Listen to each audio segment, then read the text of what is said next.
Une matrice au sein de la matrice. Est-ce que cela aurait un lien avec le nouveau monde dont nous parlons tous tellement? Bonjour, je suis Hélène Pavot. Je suis là pour vous guider, vous accompagner si vous en avez besoin dans la libération de votre être et l'expression de votre plein potentiel. Le sujet que je vais aborder ici est assez complexe et je dois vous dire que j'ai hésité quand même avant de vous le présenter.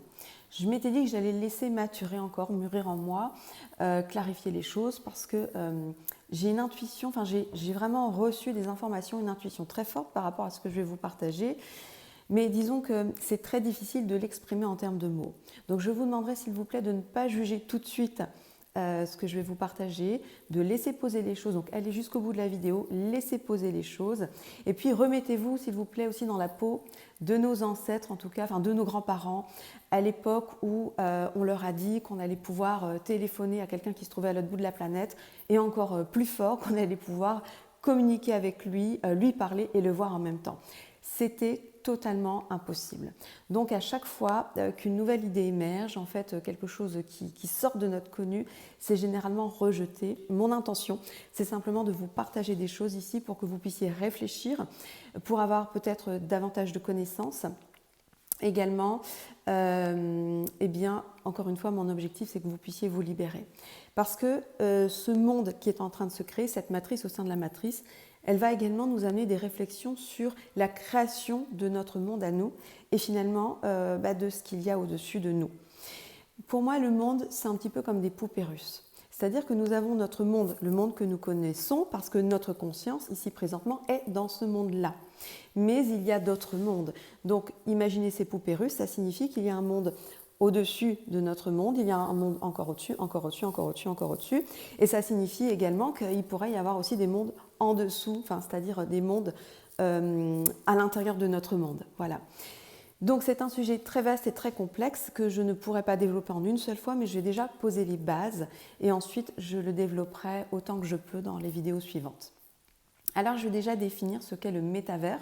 Le métavers, c'est un univers au-delà de notre univers. C'est un univers en fait virtuel créé par les hommes. Donc l'homme est créateur. Ça veut dire que nous sommes créés à l'image de notre créateur. Si notre créateur a réussi à faire la création, donc à créer un monde, ça signifie que nous, en tant qu'êtres humains, nous sommes également capables de créer un monde. Et c'est ce qui est sur le point de se produire. Les êtres humains vont créer un nouveau monde qui va s'appeler le métavers. C'est un monde virtuel. Donc vous allez me dire, peut-être, ce n'est pas un monde réel vu que c'est virtuel.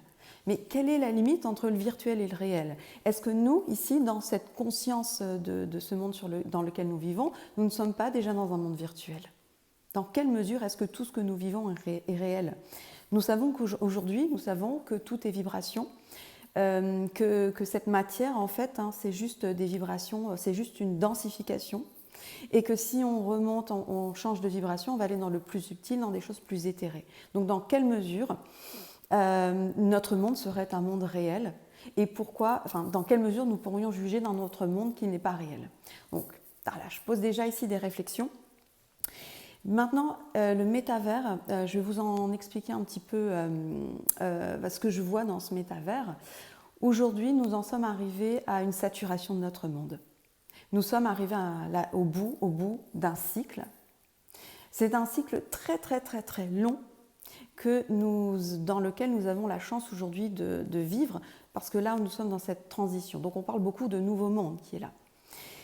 Tout est en train de s'écrouler, les ressources de notre planète sont arrivées à leurs limites, et évidemment, les êtres humains sont en recherche de solutions par rapport à ça.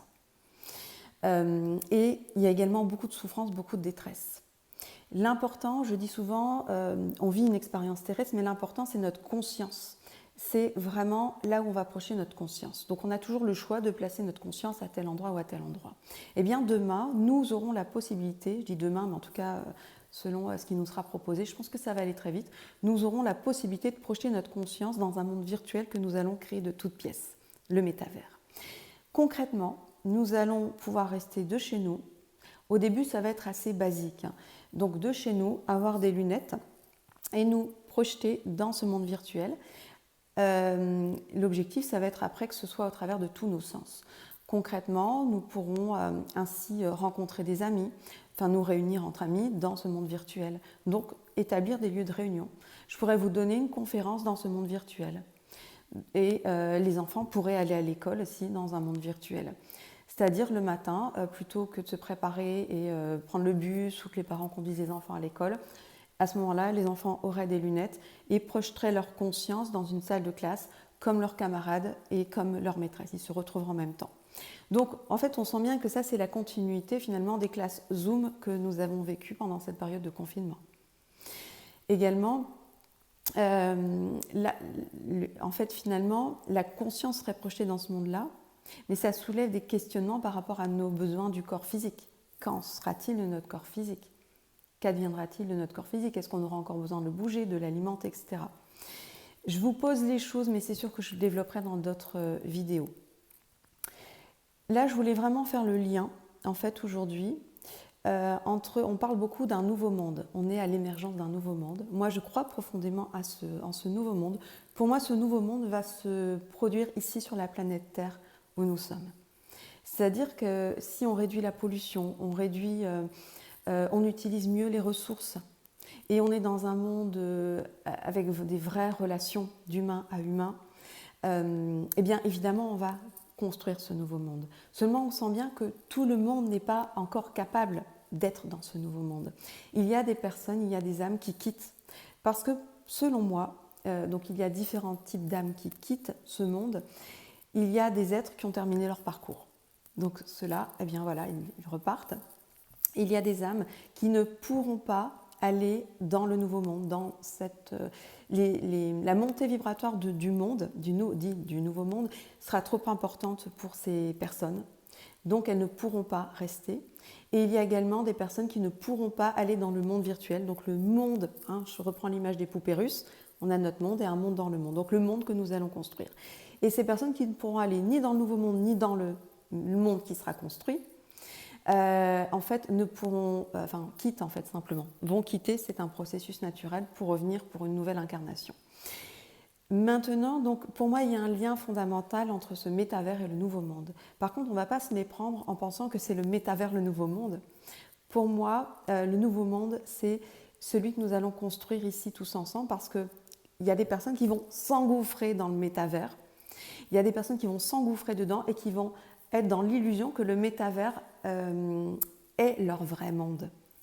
On le voit déjà aujourd'hui, on en est vraiment en prémisse avec les enfants qui sont face à leurs écrans et qui sont à fond dedans, qui n'arrivent plus à se nourrir, à faire de l'activité physique, parce qu'ils sont déjà dans ce monde virtuel.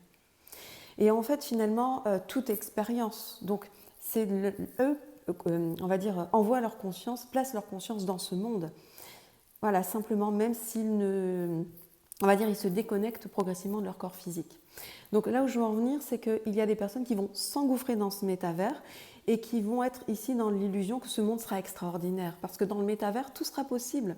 Imaginez bien que dans le métavers, la personne, elle pourra se téléporter où elle veut, dans n'importe quel endroit du monde, de la planète et de l'espace. Donc ça pourrait être un monde très alléchant, très riche en sensations. Donc d'autant qu'au début, on en sera aux prémices, donc avec des simples lunettes, mais les processus en fait vont vraiment se développer. Moi, ce que je pressens en plus, c'est qu'aujourd'hui, à travers, je le développerai encore une fois parce que ce serait un sujet un peu complexe, mais au travers de ce qu'on vit aujourd'hui, le confinement, où on isole les gens chez eux, on les invite à faire du télétravail de plus en plus. Également, on interdit aux gens de se réunir. Voilà, on est passé par des phases où on a été privé de relations avec nos proches, avec nos amis. On ne peut plus aller danser, aller au cinéma, etc. Les concerts, voilà, toute cette vie sociale et culturelle. Donc en fait, on va nous vendre que cette vie-là, on peut la retrouver au sein d'un monde virtuel, au sein du métavers. Et là où je veux en venir, c'est que pour moi, il n'y a pas de hasard. Si aujourd'hui, on sent bien le forcing pour développer la 5G, pour moi, il y a des liens également avec, je développerai encore une fois, mais toute cette campagne de vaccination mondiale. Et ce qu'il y a également dans les vaccins, les composantes des vaccins. Pour moi, c'est un lien direct avec ce monde-là qui est en train de se préparer, donc le monde du métavers. Et en fait, beaucoup de personnes vont s'engouffrer dans le métavers parce que ces personnes qui sont en souffrance aujourd'hui dans le monde dans lequel nous vivons, eh bien, vont adorer aller dans ce monde virtuel parce que là, comprenez que l'imaginaire n'aura plus aucune limite, on pourra se créer la vie de nos rêves. Évidemment, cela aura un coût quand même, parce que rien ne serait gratuit dans le métavers. Il y aura quand même cette nuance, c'est-à-dire que cette notion d'argent ne sera pas du tout effacée, au contraire. Et ça va être ça la difficulté pour certaines personnes. Bon, je vais en revenir ici dans ce monde, donc ici dans notre réalité actuelle, on va dire, si tant est on puisse parler d'une réalité, vu que ce monde pourrait également être une illusion, eh bien, ça signifie qu'il y a des âmes en fait qui ne pourront pas rester dans ce nouveau monde. Il y a des âmes, des êtres qui vont, s'engouffrer dans le monde qui va être créé toute pièce, le métavers. Et à ce moment-là, nous pourrons vivre, en fait, les personnes en conscience pourront vraiment pleinement prendre conscience de leur pouvoir et de leur on va dire, leur connexion entre eux dans ce monde qui va vraiment se nettoyer, s'épurer, se purifier. Voilà, je voulais simplement vous partager, vous faire ce lien que je fais entre finalement le métavers et le nouveau monde. Donc on aura bien deux mondes différents. C'est pas encore quelque chose qui va se faire comme ça du jour au lendemain, mais je sens bien que c'est quelque chose qui se prépare. Voilà, donc n'hésitez pas à mettre en commentaire ce que vous en pensez. Vous aussi, vous sentez que nous sommes au pied de quelque chose. Et en tout cas, voilà, la vidéo que je ferai par la suite, il me semble, c'est quand même par rapport à... Parce que cette notion, vous voyez, de poupée russe par rapport au monde, donc ça veut dire que nous sommes dans un monde qui va créer le monde suivant à l'intérieur de son monde. Ça signifie qu'il y a un monde au-dessus de nous, qu'il y a encore un monde au-dessus, un monde au-dessus. Donc ça va amener énormément de conscience, énormément de connexion, parce qu'en cette période de création d'un nouveau monde, en fait, j'ai envie de dire, les frontières entre les différents mondes sont très poreuses et ça va nous permettre en fait vraiment des connexions incroyables, non seulement avec notre être supérieur, mais également avec notre être originel et tout ce monde invisible. Voilà, bien j'espère que j'aurai été comprise dans mon message, dans mon intention au travers de cette vidéo. Encore une fois, c'est un sujet assez sensible, assez complexe parce qu'on manque d'informations, de connaissances sur tout ça. Mais voilà, en tout cas, je fais de mon mieux pour partager en tout cas ce que je sais. Je vous dis à très bientôt dans une prochaine vidéo.